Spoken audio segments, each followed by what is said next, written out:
welcome to Crashing Game Night. My name is Matt Uriah. As you can see, the fellas are actually here with me in Virginia. We've got Theo Walski, the baby-faced one, and of course, the beanie one. What's up, my fellow nerds? This is why he wears a beanie, guys. The home edition. We're all here. That's right. Got my little COVID hair going, huh? COVID yes. Jason is back in Long Beach, hanging out. He's doing some raiding. So what's more fitting than, like we said last week, guys, we are going to talk about some Last of Us. Part 2, since we have all finished it. Finally, yes, we were waiting on me. I am the slacker, and as you can see also, the mini-me. What's up, buddy? Who's here. So it's been a week, guys. Yes. We just got them doing some bowling, having some fun. Pizza and soda action. Was a lot of fun. Yeah, game 1. Yeah, game 1. You came back. It went downhill from there. Yes. I told you, my first ball was going to be the best one through all day. It's been years since we bowled. Yes, it is. Been quite a while. This one got to bowl as well. Had some fun. It's been a dragon freaking shoot thing. I'm used to the metal ones. Yeah, we got this awesome dragon. Dragon was cool. I was a little jealous. Dragon. I mean, you could have used it. Dragon. I mean, you qualify for it. Wow, this whole week. I mean, I'm getting left and right every day. Okay, as opposed to any other day. But no? yeah, but really, but you got hit hard yesterday. Yes, I did. Last night you got hit hard. So yeah, last night we played. If anybody thinks that Matt is the nice one out of us, he's not. Ruthless. It's a total front. Straight ruthless. Oh, you'll find out in Monopoly. Oh. Because I told you that Belt's coming home with me. That's true. It's not even ruthless. It's just plain savage. Hey, plain savage. To live in this household, you got to be savage. No kidding. So, yeah, it's also been a Mario Kart throwdown. And, you know, earlier episodes of the podcast, we called it the Mario Kart Dojo. Jerry got to be introduced to it and realized just how savage it is in our house with Mario Kart. Total judo move. I gotta practice. And once again, I got my butt kicked again by my wife. We all the ringer. The ringer.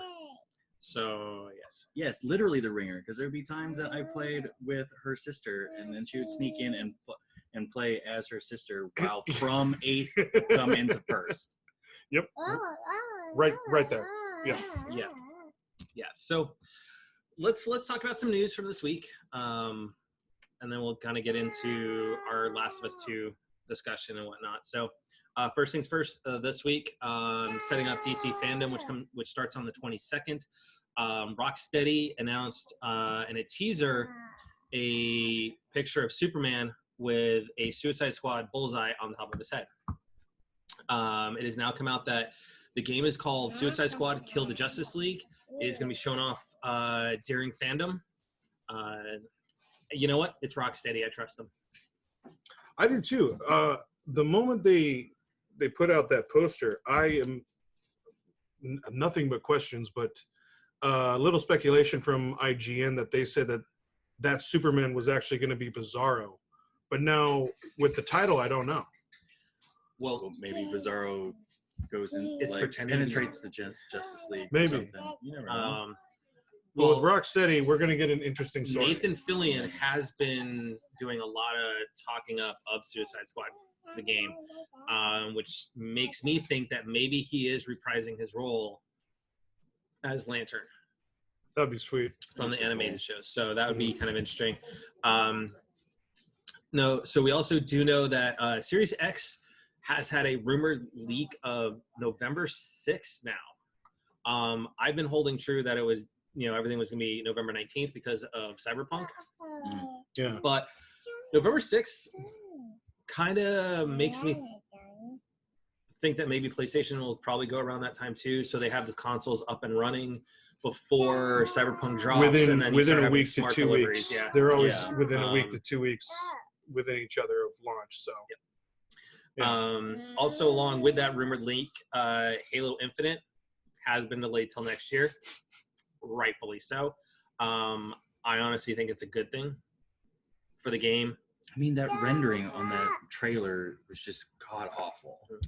It had some problems. It had some serious, like, Yeah. like I was telling Matt earlier, it's like, yeah, the lighting looks fantastic, but It the lighting's had still gonna do strong so moments much. in the trailer, but then there were other moments where it was just Craig the Brute. that was awful. An awful ending to the trailer. So, studio head Chris Lee put out an announcement this week that reads in part, "Today, I want to share an important Halo Infinite development update with the community. We have made the difficult decision to shift our release to 2021 to ensure the team has adequate time to deliver a Halo game experience that meets our vision. The decision to shift our release is the result of multiple factors that have contributed to development challenges, including the ongoing COVID-related impacts affecting us all this year. I want to acknowledge the hard work from our team at 343 Industries, who have remained committed to making a great game and finding solutions to development challenges. However, it is not sustainable for the well-being of our team or the overall success of the game to ship it this holiday. We know that this will be disappointing to many of you, and we all share in this sentiment. The passion and support the community has shown over the years has been incredible and inspiring. We wanted nothing more than to play our game with the community this holiday. The extra time will let us finish the critical work necessary to deliver the most ambitious Halo game ever at the quality we know our fans expect. Thank you for support and thank you for your support and understanding, Chris Lee." So in all of that, what I hear is they're still gonna have crunch. Yeah, I say take your time. Even well- pushing back, they're still gonna crunch. You know, Well-being of our team has always been code for we need more time, but we're still gonna make it crunch. Mhm. So hopefully that's not the case with 343. And they, honestly, I say even if you push it back to holiday next year, go ahead and do that. Take your time. Tighten up the Mhm. game. Make sure it is ready. Well, even not even tighten up. I think from the trailer that they are way behind on even mechanics and content. Yeah, Mhm. agreed. Because I mean, like I've been telling these guys, it's Destiny Halo Edition. It's basically what it is, purely off the trailer. Like, I will definitely give 343 the opportunity and say, like, yeah, you guys can come up with something to set yourselves apart from Destiny, but show us some more, please. Yeah. Yep. So, give them the time that they need. Because honestly, the Halo community deserves it, especially after Guardians. Guardians wasn't great. Halo 4 was eh. We all know those are both under 343, so they can't afford to miss. Because I think there was be some great disappointment for fans if they did miss on it. Okay. Yeah. Last bit of news, we've got the NPD group, the bestseller chart for July came out. It's interesting to see what's on this list. We know Xbox doesn't have any exclusives, as Jason, if he were here, would say exclusive. Exclusive. So topping the list was Call of Duty Modern Warfare. Not surprising. Not surprising. However, given the latest update, now PlayStation fans, it's only going to be about 2 gig, whereas Xbox fans, 66 gigs, which now pushes this game almost to 250 gig for them. Good Lord, man. That's half the system hard drive before you have the system OS on it. Right. Now, rounding out July, you also had Animal Crossing. Not a surprise. Last of Us Part 2. Nice. Final Fantasy VII Remake. Good. Ghost of Tsushima came in at number 5. Agreed. Which is good. Dragon Ball Z Kakarot. Don't know. What? Never played those games. Didn't even matter. It was completely different from just the pure fighting games. It's like truly going through the story of like really? the anime and everything. Yeah, it was more of an action RPG than like a beat 'em up. Oh, cool. MLB The Show 20. Resident Evil 3. Mario Kart 8. Still? Now, and then Mortal Kombat 11 rounds out the top 10. Now, here's the thing is there's an asterisk next to Mario Kart 8 and Animal Crossing. Digital sales from the Nintendo eShop are not included. Oh, that's This impressive. is physical copies. That's impressive. So it is extremely impressive, but you know what? It's Mario Kart. And, honestly, we've had a lot of fun with it this week. even if some red shells and green shells have been thrown your way, Jerry. But at least you've gotten some practice in. You've I have gotten some practice. True. Yeah. But you were on my tail quite a bit in the last few races. Yeah. I'll give you some credit, man. I'll give you some credit. So ultimately, that's an impressive list, especially when you look at, you have 2 Nintendo titles. Mm-hmm. And then, to Jason's coined phrase, exclusives, you've got Last of Us, Final Fantasy, Ghost of Tsushima, and MLB The Show, all on there from PlayStation. That's 4 of the top 10 are exclusive to Sony. Well, I mean, Microsoft still needs to actually have exclusive in order to put something up in the running. That is very, very true. I mean, you can't be in the running if you got nothing. Yeah, exactly. So, at this point, with that, guys, talk about Last of Us Part 2, which is what this podcast is really going to be. So for those listeners that have not finished the game, I would say go ahead and fast forward to next 30 minutes or so, as we're going to be talking about it, including the ending. So I don't want to ruin anything for that. Spoiler warnings. Spoiler heavy. Spoiler guaranteed. Mm-hmm. So, for the fans, as we kind of talk about this, definitely weigh in. We'd love to see your comments if you agree with us or not. But let's start the roundtable on that. Last of Us Part 2. Game of the decade. Game of the decade. And it's still not even just like this past decade. Mm-hmm. This is the upcoming decade. Oh, you're thinking? I have to. I'm thinking in the next 10 years, they're not going to talk. Yeah, I've said this before. I agree with Theo. At least for this decade. The story itself, the game. But Matt, so that we had Matt to talk about Matt this. and I were talking about it. And I want to see if we end for up breakfast. agreeing. And he argues that I argue God of War. God of War is better than decade than Last of Us. So, okay, hear me out. Hear me out. Okay. So, Last of Us. Okay, let's talk about this. Emotionally fantastic story. Okay, start to finish, the journey of Ellie and Abby both. You start off wanting to hate Abby because she killed Joel. Mm-hmm. Okay. Yeah. But as you play Abby and she grows, you fall in love with her. No, she basically has some sort of kind of empathy, being like, "Hey, we let you go." Yeah. Or at the very least, you empathize. You end up empathizing and seeing her side. But I more look at her growing as she meets Lev. Mm-hmm. Yeah. He saves her. She goes back for him and his sister, and does everything she can to save them. Right. And be like a mother figure to him, especially after he has to kill his mother because she tries to kill him. Mm-hmm. But here's where I think God of War tops that. Okay, because Last of Us used virtually the same game mechanics outside of adding and jumping as Last of Us from 1. Last of Us 1 to PS3. Mm-hmm. Okay. Now, granted, we knew it was going to be great from the story for Now I Got, but here's where I look at God of War being better. Okay. You take a franchise that is predominantly hack and slash through all of it up through 3. Right. Okay.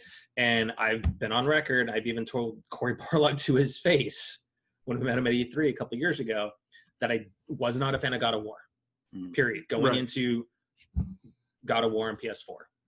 Okay. But Corey and his team took Kratos, reinvented him, reinvented the game mechanics, turned it into more of an action RPG. You see him growing as a father and that whole journey he goes on with Atreus. You reinvented a game and got an amazing story and game mechanics and everything out of that. So that's where I think in a lot of ways God of War is better than Last of Us in terms of mechanics and everything like that. Now, story-wise, honestly, as much as I love Horizon, I love Uncharted, everything, nothing can beat the story of Last of Us Part 2. So I would add that there's still one leg up that I think that Last of Us has among most games right now, is that I felt Last of Us Part 2 had the best enemy AI that I have played in a game yet, because it was the most unpredictable and would constantly change based off of what and you it did. flanks you. Yes. It will absolutely pin you down and flank you. Yeah, that's why I kind of disagree about the whole God of War thing. Because one, it was already an established franchise. Yes, it got reinvented, and he does go through this profound journey being a father, and it's even newcomers and old fans alike are going through this journey together. I totally agree with that. But the thing about it is, when you were playing God of War, were you still getting that feeling that you were going through the journey in each chapter, each feeling, as you did in Last of Us? Because Last of Us was just predominantly so strong story-wise. Oh, and that's where I agree with you. Yeah, Story-wise, but that's the one element that I feel that trumps God of War, is because you're going through this journey, this story of hate, redemption, and forgiveness. Because when I got to the end of Last of Us, doesn't forgive Abby though. But that's the thing. But she does let her go. Ellie lets Abby go. But she achieves closure. She achieves closure, and the biggest thing is that she knew Joel would want her not to go down that path, which is why it is a revenge story. But you see Ellie grow so much. I mean, Joel definitely saw it coming. Anything that what he did to the Fireflies at the end of something was gonna come. Someone was gonna ask questions. Someone was gonna come. So here's where I think though in some cases God of War is a little bit better though, because to really understand Last of Us Part 2, you have to play 1. I'm sorry, you have to play 1. You do, because to truly understand why Abby does what she does, and the tie-ins to the hospital during her flashback scenes, I think you need to have Last of Us 1 and Joel, actually you playing as Joel, walking into the hospital and laying waste to the hospital and making that choice. God of War, I never finished 3. I never really played more than a quarter. You can go in fresh. You can, because anybody can go into God of War itself for the PS4 and learn about Kratos, and learn about Kratos. Yeah, and that's where I think in some cases it was better because it didn't use the predecessor stuff. That being said, Neil Druckmann is an amazing story writer, which is why I love Uncharted, and it's my absolute favorite series of all time. But I think I love the fact Neil did not back down. And he put Ellie's relationship front and center, but he did it in a way that it was natural. It was elegant. Best way to put it. It was elegant. I mean, it seemed it didn't force anything onto you. No, because in the story she was still kind of figuring out, like, hey, they kissed at a party. What does this mean? Are we together? And then they're figuring out as they go. Still, that wasn't forced onto you either, because it was just all a matter of the narrative first, and then you lead up into it's like, oh, here's an actual relationship instead of. And then you end up caring about them and just not wanting. I was really hoping that they. When Abby held that knife to. Dinah's neck in the theater. I was hoping Dinah was not. I was like, oh, don't kill her. Don't do it. But at the same time, if she did, I wouldn't have blamed her because of what she did. Well, that's what killed me at that, because she had that look on her face when Ellie went up and said and told her, it's like, she's pregnant. But after having Ellie have killed Abby's pregnant friend, I thought it was going to happen. She just had that look, just like, screw you. Yeah, you just killed a pregnant person. Why am I sparing one? And then Lev coming in and just like, oh, this doesn't need to be repeated for another generation. Yeah. I love the Jiminy Cricket Lev.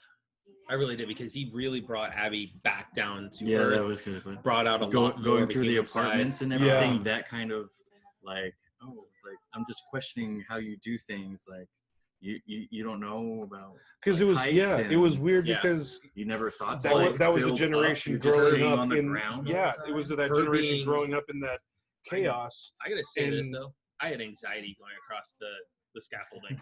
Oh, me too. I fell a couple times, and I'm like, I hate heights.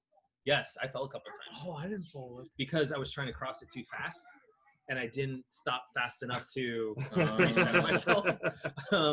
Because I hate heights. I really do. And kind of that whole glancing down from time to time that she did, that forced you to do. That always got me like, oh my God, don't fall. But where I do think from a story perspective, like we talked about, I think the story does more emotionally is that I did not want to do some of those things that Abby and Ellie were doing.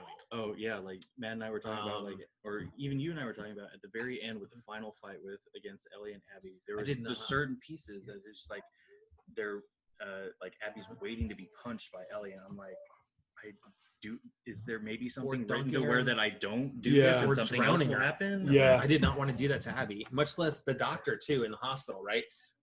I did not. I honestly just like have to Nora. I did not want to do that to her though. No, I meant like the end of Last of Us, the first one. Joel, I barged in that door and just like, shot. I'm talking about like Nora, the doctor for the WLF, right? When you're in that hospital, you fall down, right, and you're down in the basement. Spores are already out there, and you kind of reveal to the world, "Hey, I'm immune. Who cares?" Yeah. But that it makes you stab her and kill her, and I just didn't want to do it. Or not stab her, but hit her upside the head. I didn't want to do it. I was like, dude, you're gonna die anyways. Like, to me, part of me was going like, I'm gonna leave you alone. I'm gonna let you be infected. I'm gonna let you go through hell because of what you did. But instead, it makes you kill him just straight up. And there was a couple of times where you had to do that. Oh yeah. But that's what to me was so elegant and strong about the story. Going through that scene, honestly, I was okay with it because I was at that point. You're in Ellie's story where I was thinking about Joel, and and that's why I think it's so elegant because it's told in such a fashion to where that you empathize and everything, that you're into the same type of thought process as the characters. Every pivotal scene or action in the game, you empathize with what's going on, and you're in the moment. You really are in the moment. And at that moment when I was in the hospital, I just thought about Joel, and the moment Ellie said, like, I can make it slow. Yeah. I was kind of all about it. But then after it's done, and then seeing her with like all the blood on her clothes, it's just, I get it. It's just but at the same time that they're even helping with that development of Ellie. Like, you see her almost break inside because of it, and like what did I just do? Like, is this right? It's like, what am I becoming right now? Yeah. That's exactly why I totally feel that I agree with you that it is the game of the decade. I feel that Ellie got what she deserved, though. With Dina leaving? With Dina leaving, she flat out said, you do this, I'm gone. I mean, she pretty much flat out told her, you do this, I'm not waiting for you. I'm not going to be here anymore. You're going to lose your family. She was straight up. Sure enough, she shows back up. She loses part of her ability to really play the guitar effectively. I mean, she'll have to switch up hands. You can still play it with two fingers, but you're going to lose a lot of your tonation with it. But also, too, is that house was cleaned out.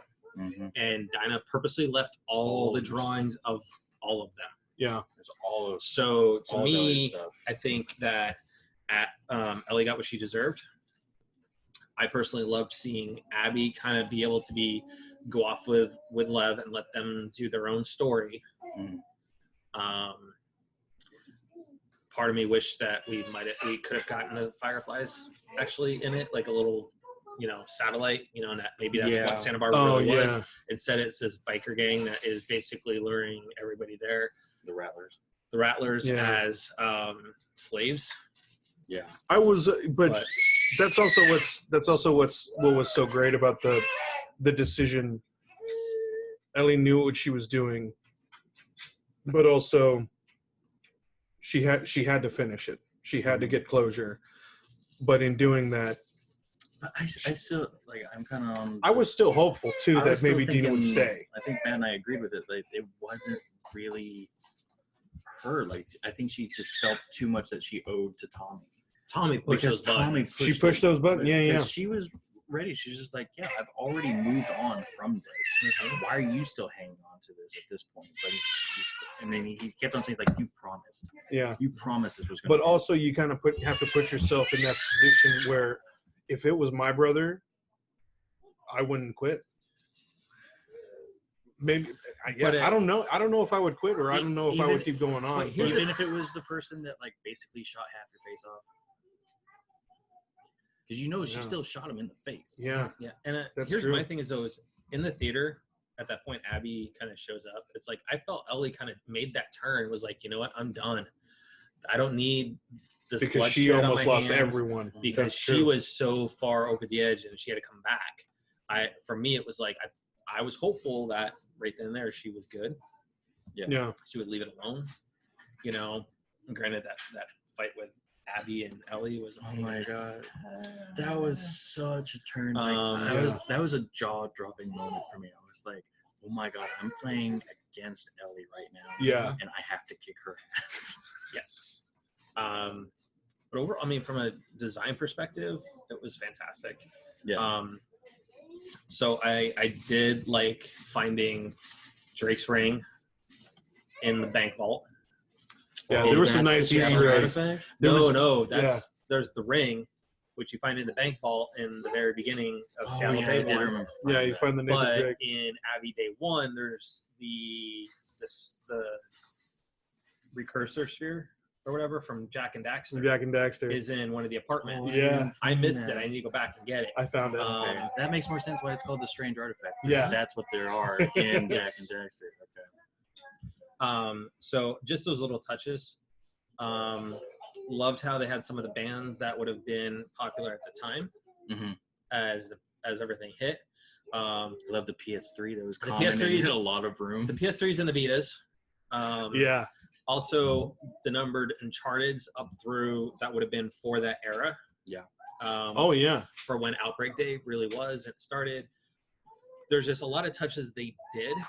I love the amount of exploration you could do in the game versus Last of Us 1 being a little bit more on rails versus this one you had more open it was very linear to into, but 2 was linear, but the exploration was more vast. Yes. Which like I said about the game, it was a guided linear.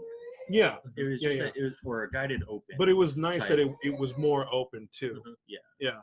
Like I said about the game, every little touch that they added, like the dogs, the enemies AI. I hated having to kill dogs. I do not like, and even in movies, I don't like it when dogs die. But yeah, every little thing they added to the game was. I was really appreciative awesome. that they did not replicate that in both playthroughs. That it was just in Ellie. That it just was just one hint at this open area.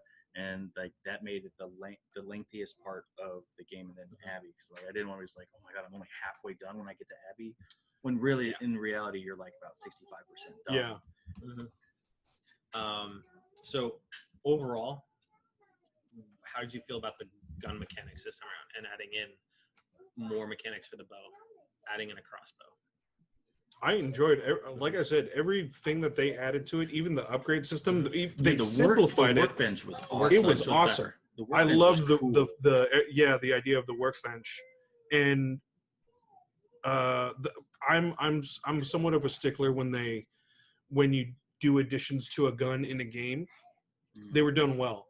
Like sometimes they can look oversized or kind of hokey. Yeah. And in this one, they all made sense, and they all looked like somewhat real. Like the bows, right? Adding on the sight to the recurve. Yeah. And they were really accurate. It was accurate on that, adding on an actual scope to the crossbow. Or adjusting the grip for stability and everything. Yep. Yeah. I also like the fact that they accounted for the downward drift of an arrow as it continues on, so you actually have to sight it correctly, and I thought that was great.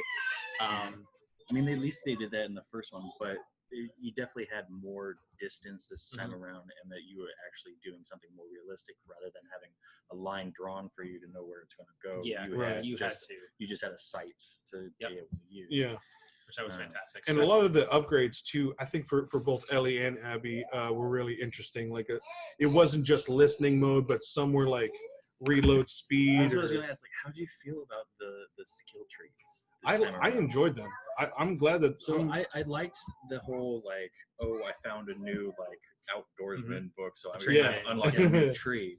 But I don't know if it was more of my play style or whatever, but I felt like some of the skill upgrades were kind of in a weird order. There were some that were Yeah. that were like It's just very some stealth were in strange. one category, and then there was a couple stealth built into another category. Yeah. But I think that was meant. I think it was meant to do that, to kind of change up your play style a little bit as you go on, because maybe you were more gung ho in the beginning, but then after a couple of the skill trees or training manuals that you find, you're allowed to be a little bit more stealthy. If you wanted to. That's why I enjoyed I think the they trees. could have done better with that, though, to that point, because veterans of Last of Us know resources and ammo are very hard to come by, and you got to be stealthy. Yeah. So instead, they buried some of the stealth stuff into another category and forced you to play a different style, which in some cases did not really. I still gel played. well. I still played really stealthy without it. Yeah. There were times where I kind of went gung ho, but that was the other. But that's also what Druckmann said, was that you're supposed to kind of get caught and be seen, forced because the first game was about redemption. This one was about revenge, and sometimes you can't be stealthy, and you just need to just go all out and kill everyone in a camp or wherever you are. Now, going over the course of the story and Abby's journey, Ellie's journey, we know Abby sails off with Lev at the very end. Yeah. To Santa Barbara.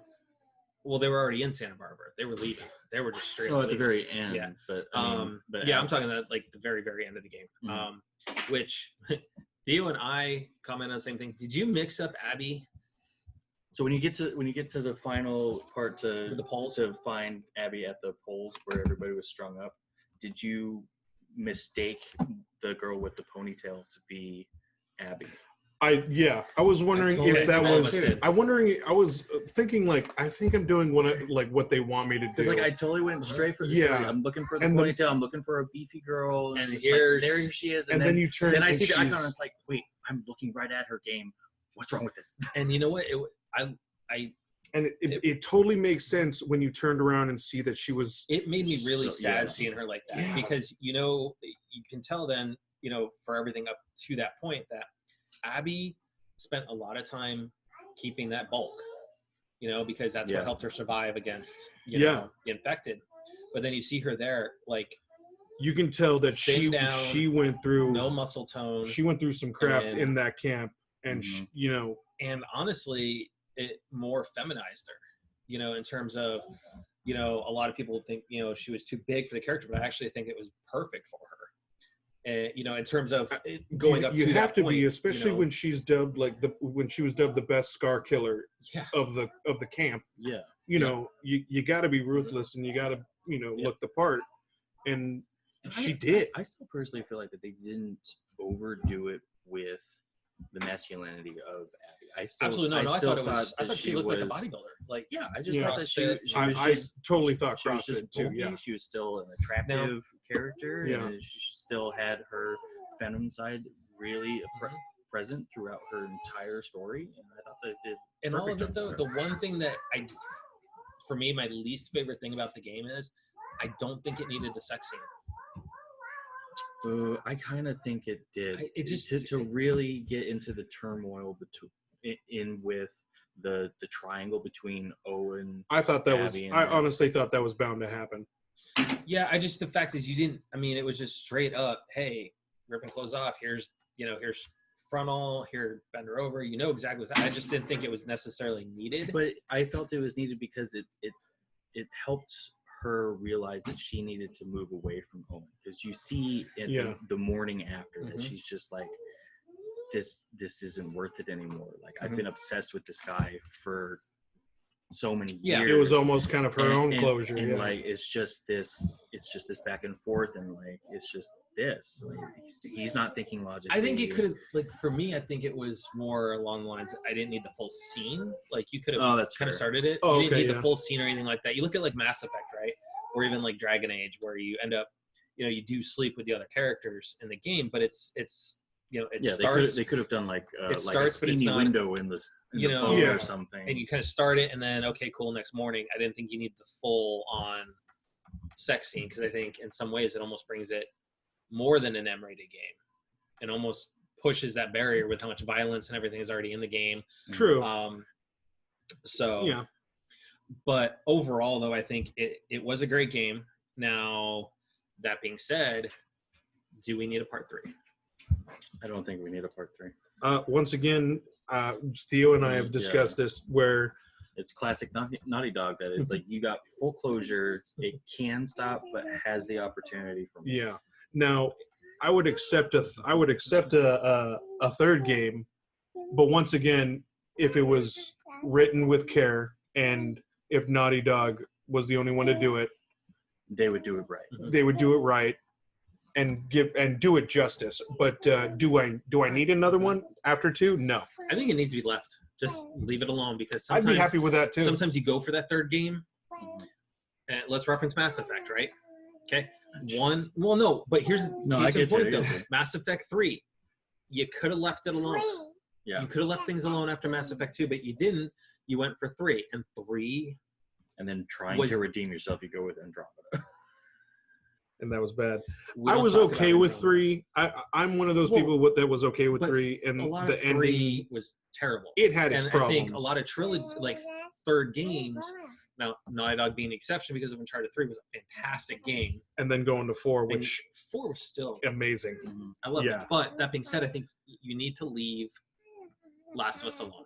Leave it where it's at. You've had your redemption. Other than that, if you go a third route, you're probably going to end up something like you talked about, Jarrett, having someone come under your wing. Yeah. You know, Mhm. Yeah, that Ellie be the Joel in the relationship. Right. Yeah, but I think you can leave things alone. I would actually, yeah. I'm actually more okay with them not doing a third Mhm. because Well, rumored next game is supposed to be in space, Mm. so I think it's For time Naughty for Naughty Dog Dog to game. grow. Oh, I think it's time for Naughty Not Dog to not grow. Last of Us in oh, space. okay. No, no. Like, Oh, that'd be hilarious. oh my god. How'd you get back to space? I know, right? Well, you see, Russia wasn't impacted, so Right. Well, that was the thing. The rumor I heard about Naughty Dog, I didn't hear about the whole space thing, but I heard that it's possible we were getting a Jack and Daxter. Well, so there is a huge rumor going around right now. There is a old franchise that is about to be resurrected for the PS5. please give us Jack. Some and people are Daxter. talking Jack and Daxter. I want Jack and Daxter. Some people are talking Sly Cooper. That would be cool too. You know, Parappa the Rapper has been thrown out there too, but it more looks like something more of a serious franchise that was big in the Sony Jack and library. Dexter's Oh, like man. not serious. Oh man, no, but Well, no. I mean, in terms of the rumors, Oh, or more heavily around like a Jack I and can Daxter. I can Sly just Cooper. imagine what they can do with Jack and Daxter, with the hoverboards, the hover. Could you imagine Oh what my they could God. do with Sly Cooper though too? Oh yeah. mhm. Oh, they could have a massive map and. Oh yeah. Oh yeah. Their maps are pretty large in like where as it were. Yeah. So yeah, Last of Us, I think ultimately, Under here. Last of Us just needs to be left alone. I love Neil's work, always will. I mean, he's a fantastic writer. But just let it be. Let it. I mean, we could have left it alone with the first one too. Yeah. True. So Yeah, I still with Last of Us 1 how it ended. Like I was still screaming for more. Last of Us Part 2, I'm not necessarily screaming. I feel content. finished. I am very content with Yeah. with 2. I feel it finished. She kind of walked off into the sunset, so to speak. Yeah. She left the guitar behind, so she's leaving the last memories of Joel God, in that physical made me form so behind. sad Yeah. that she left Joel's guitar behind. And I think that's where you can kind of end things. Yeah. Just let it be. So But what were your guys' absolute favorite parts in the game? Like, if you had to pick one part in the game that you just like can't ever get out of your mind when you think of Last of Us 2, what would it be? For me, honestly, it has to be the final fight The between final fight? yeah On the beach? on the beach Mhm. with Ellie and because it's kind of they're kind of retelling the whole story again. within the fight, that's kind of how I interpret it, where you're seeing Ellie kind of win, and then Abby's getting licks in, and because then they mix in the flashback too. yeah, with Ellie trying all to of that, approach Joel and then finally Ellie just like stopping and just telling her to go. And at that moment, I felt that I was feeling what Ellie was feeling, was like Joel wouldn't want me to do this, or wouldn't want me to take that final, blow. And like, yeah, that's really what kind of impacted me from the game. So mine is kind of two parts that stick with me most. One is the theater when Abby shows up and Ellie comes out. Which time? So it's the whole sequence, right? Because the first playthrough, like the first part of the game, she shows up and it's kind of the end of Ellie's kind of story at that point. But then you've got Abby showing up. So I'm just talking about the whole conversation. Okay. And that Ellie is saying it doesn't need to be like this anymore. Mm-hmm. Where Ellie's kind of saying, I've let go. You can let go too. Right. Because even Tommy and Jesse were ready. It's like, Dina needs to go home. This isn't all happening. Ellie's like, this is Let's not worth just it. go home. And so to me is Ellie let things go. She was fine with it. Point, yeah. She was like, hey, I'm good. And she's like, it doesn't have to be this way. And Abby's like, you wasted your opportunity. And she had that anger side of it. But just that conversation with Ellie going, it doesn't have to be like this. It kind of told me like Ellie finally resolve point. Yeah. But then the other part that sticks with me the most is that it's two pieces as far as Joel goes. There's the part in the museum with the the birthday, Ellie's birthday. with Ellie's birthday and the Mercury capsule. For Apollo. Yeah. But then more so though, that flashback scene to when Dinah kisses Ellie at the dance, and Ellie and Joel are having that conversation, and it's kind of like that point where parents get estranged from their kids and they're trying to work back to it, and Joel is like, really, it's like, hey, she's going to be really lucky to have you, saying that you are really a great person, and they kind of are starting to build back towards it. And to me, that whole conversation sticks more as it shows you that Joel himself grew himself as kind of a surrogate father. Yeah, to even Ellie, though he was fighting that and all through part one. Yep. And the fact that with Ellie, she was fighting back, you're not my father type thing. All of those scenes were, I enjoyed going through that, actually, just seeing like how their relationship grew and how it became more complicated, because Joel at that point felt like the father figure, and Ellie is at that point where, I can take care of things by myself. I don't need you to step in for me. It was that closeness of a relationship that you could tell, like, throughout the time they became closer.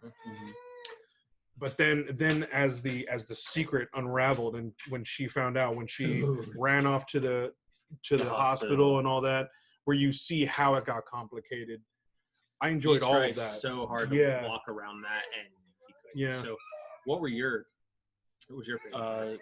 The most defining part for me was still around yours with the theater, but the pure fight against Ellie was a huge thing for me, because it's just like it's like we're used to some of those other past games like with Zelda, like going against Dark Link or something along the same lines. Like you're going against the dark version of yourself. That was like almost that kind of feeling, but to a whole new level. Agreed. It's like, I totally agree. Just built up this character to be the biggest badass ever, and now I have to fight him. Yeah. Like I almost to the point where you question is like, should I have made her this good? Yeah. I was wondering. I was like, is this with my upgrades? Right. And exactly. Actually, I have a question for you guys. When you first played as Abby, did you have any like remorse or anger towards the character when you first started playing with her? Absolutely. I did, because the first time I died, I was like, good. Like I honestly, as Abby, I honestly had that only up to the first scene of the hospital. Yeah. Because then I was just Because like, really, oh yeah. my god. Because seeing what Like she to know that Joel yeah. killed her father, That conversation that and just to feel like that and her that father was having with what's her Nora. face? Or the one from the Fireflies. Yep. Yeah, that Joel kills as escaping with Ellie.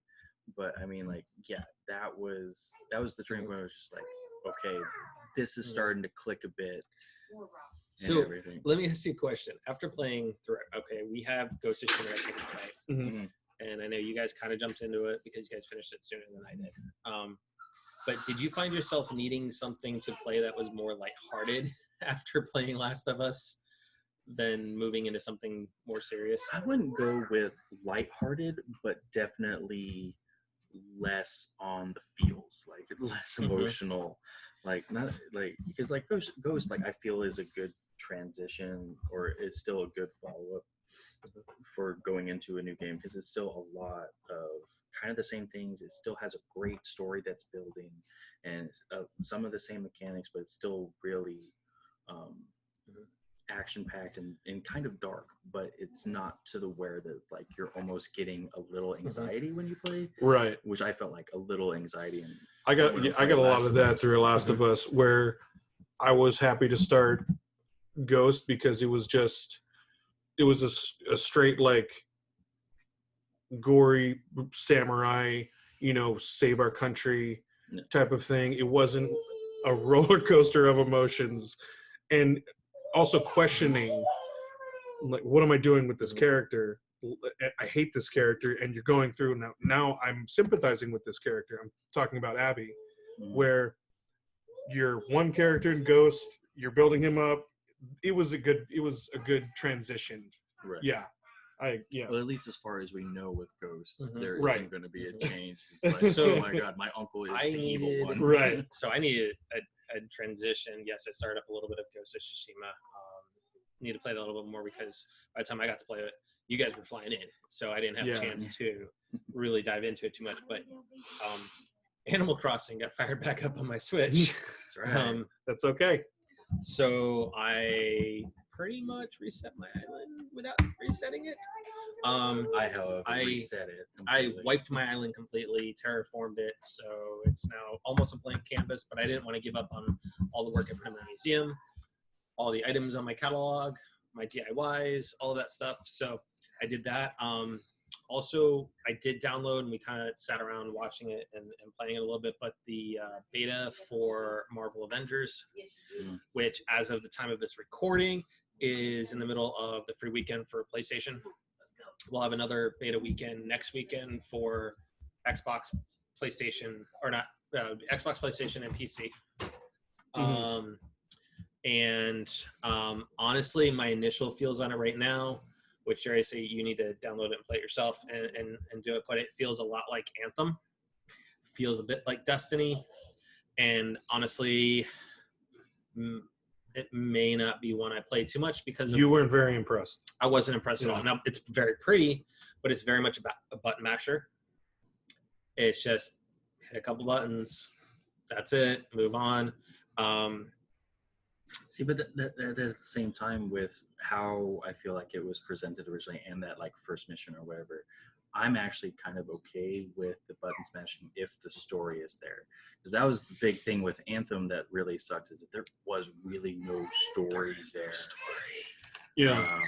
And what made me interested in the game was that maybe it's one of those games that starts off slow, but the more you kind of unlock their skill tree and get better items, maybe the characters would be. And then to that point, with it being no story, that's what I kind of feel like it's going to lead to, because you have so much going in that you probably can't get a story out of it, because there's so many angles to go in at once. There's the semblance of a story, kind of like Anthem and Destiny, but with this round, it's not. I still feel Destiny has a good story, though. I like Destiny's story. I actually like their story too. It was okay. Cade Destiny was always my short. favorite. Destiny 2 was really short for a story. But Avengers, a lot of people are saying they love it, but a lot of people are understanding everybody when they say it just doesn't feel like their cup of tea. And part of it is, to do the missions, you either need to run with somebody or have AI with you. So it's forced multiplayer. for even single player campaign. I'm definitely going to try it out. I So- want to see it for myself too. You definitely, I Just say, to, if you're interested in it, try it for yourself Mhm. first and foremost. Me, I may play the full version of it, see what it's like when it comes out, and then if I'm still not feeling it, it'll get deleted right off my system.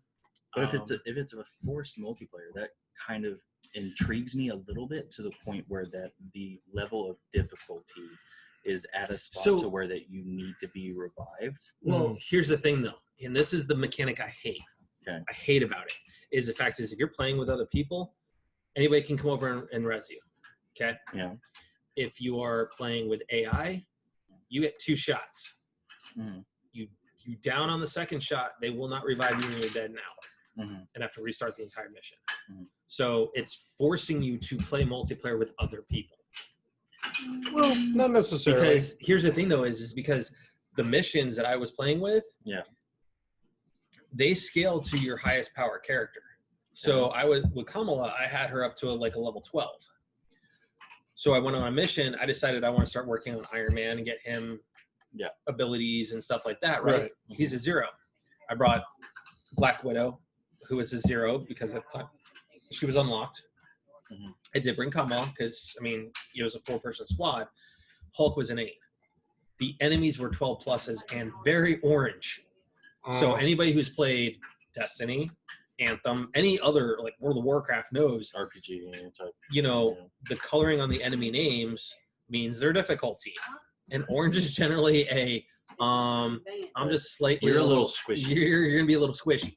So I didn't like that part where it didn't scale to your character. Yeah. So it literally is up there. So definitely try it out yourselves. But yeah, did you get to play? What else did you fire up on your Switch for the Besides some trip? kart. Besides some Mario Kart. Mario Kart. You didn't fire up Rogue Company, did you? I played a little bit of it. How was it? Since we're on the I'm beta. on the Alpha. I'm on your. Alpha. I agree with you again too. It was just there was nothing really spectacular about it. There really wasn't. Yeah, it was kinda like, bland. It was like trying to give Fortnite like a facelift to a certain point, but didn't have the build. Speaking of Fortnite, we forgot to address the one elephant in the room Oh yeah. on the news. Which one? Fortnite Oh, geez. maker Yeah, Epic that's right. Games has sued Apple. Yep. And they baited Apple and they baited Google. They had, for those that don't understand it, so basically Apple and Google both through the iTunes store and through the Google Play Store. Both Apple and Google get a 30% take on everything sold through their store. If you sell in-game currency, it has to go through their payment system. Okay? Right. So Epic, being Epic, and everybody knows how Epic is with, going against Steam and how they kind of screw people over with the Epic Store and sometimes in some cases, whatnot. They created their own in-game payment system Mm-hmm. to bypass Google and Apple. And they were blazing about it on social media and said, we just did this, your move. So Apple in response, and rightfully so within their ecosystem, removed Fortnite from the Apple Store. Yep. The second they did that, Epic filed a lawsuit against Apple. Yep. In They California. had everything ready. They had everything Yeah. ready to go, including a little animated video making fun of Apple 1984. So as we close this out, I want your guys' take on this. My personal take is screw Epic. Because here's the thing is, you are on a platform, you knew full well what the Apple Store is. Right. You know full well what the Google Play Store was. And what their stipulations were for selling your product on their store. Right. And they are very upfront that if you do anything outside of these guidelines, they will remove you. So they're throwing, I think part of it was a PR stunt for Fortnite. But two is it's like, I get it. They're fighting for the little guy and how this needs to be better. But ultimately, I think I'm going to back Apple on this one because just everything that Epic did by especially having that lawsuit ready to go, they knew Apple was going to do it. And they baited them to do it especially after Tim Cook just testified in front of Congress Yeah. in the antitrust suit, and he literally said that the iTunes store is like a camera on your phone. It's an accessory, and it's not needed. Right. You don't have to download any apps. You can just use the apps that it comes with and just be happy with that. Yep. But yeah, you're right. It's just an accessory. Right. So you, Mr. PC gamer, Mhm.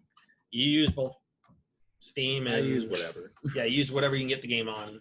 Yeah. You know, Jason uses both. He's been using Epic lately because you get free games. Well, I mean, like Steam and Epic have some games that they communicate with, like Jedi. What's the Star Wars Fallen name? Order. Fallen Order Fallen Order. can be purchased off of Steam, but is still accessible from Origin. Mm-hmm. But I mean, I feel like screw Epic Games for the most part because they blatantly broke a contract, in my opinion. Because at the same time, even with like anything being host-wise, putting something on iTunes Store is a host platform. Yep. They're not going to just let you put something up for free to be hosted. Just like for our crashinggamenight.com website, it's being hosted by somebody else. We need to be able to pay them in order to do it. If we do something to break that contract, they have every right to just shut us down. Yeah. Yep. I'm not so much against Epic Games. I think this is going to be a turning point for them, especially if they lose the lawsuit. Apple's not in the wrong. They're doing what they've been doing. Same with the Google Store. This is how they work. Epic Games, I think, just got more money hungry, and a little greedy. I don't think the move is for the little guy at all. No, like, if it was really for the little guy, they could have lowered their in-game prices. Right. For stuff. They could have made a number of moves to work with Apple. This seemed all premeditated, where they're gonna take the hard road. Mm-hmm. Yep. So I wouldn't say I hate Epic Games. See what happens.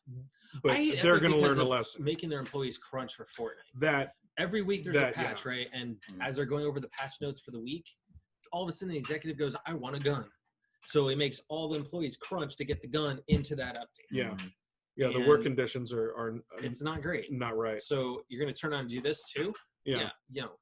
Screw Epic, really, in my opinion. I mean, granted, for those of our listeners that love Fortnite, cool, absolutely go for it. I haven't really played there's Fortnite. Nothing wrong with loving a game. You love Fortnite, go for it. I just don't like the depth. Period. So,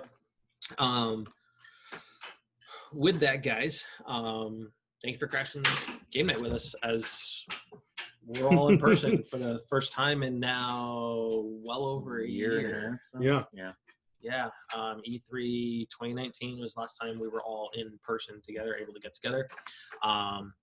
Hopefully everything is okay enough in about a month and a half. A little end of September. We'll be doing another one of these together, but we'll actually have Lions Mane with us to hang out with us and actually do a full-on roundtable with that. So with that, once again, thank you guys for joining us. As always, if you liked what you heard or watched, subscribe to the podcast, whatever podcast platform or YouTube that you're listening to us on, watching us on. Don't forget to follow us on the website, crashinggamenight.com, at Twitter, at CGM Podcast, and on Facebook under Crashing Game Night. I want to say everyone be excellent to each other. Stay frosty. To all my fellow nerds, thank you for joining us. Thank you for watching. Once again, go and support the Black Lives Matter. The fight is not done. It's never going to be done until this whole matter is resolved. Just show support, and we will forever support that cause too. And in support of that, make sure you register to vote and get out and vote. Right. Especially during this time. And be safe. Be safe out there. Yeah. All right, guys. Thanks for joining. TTFN. Ta-ta for now. See you, everybody.